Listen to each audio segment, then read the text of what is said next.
Opo. Prof, At saka sandali lang, may ano ako, sandali lang, habulin ko, yung sinabi, may fear ba during Duterte time? Tingnan mo nga, ang daming nag-criticize kay Digong, lahat na lang halos ng criticism, ginawa siyang jablo and everything ng kabila ng mga yelo. Diba?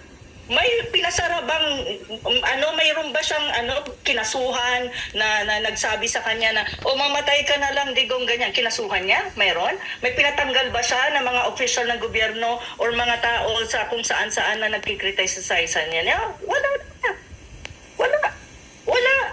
Everything was out there. Even nga si Maria Ressa, hindi nga, di ba, nakakapagsalita pa rin and all eh. Correct. So paano nagkaroon ng fear during Duterte time? I really don't get it. Really don't get it. But kung ang pagkaano nila yung drug war, ibang usapin yun. Kasi ang mga drug lords, mahirap na kalaban yun. Maraming armas yun. So you really have to use force to fight drug war eh. So stupid naman kung hindi niyan maintindihan kung ano yung drug war, no?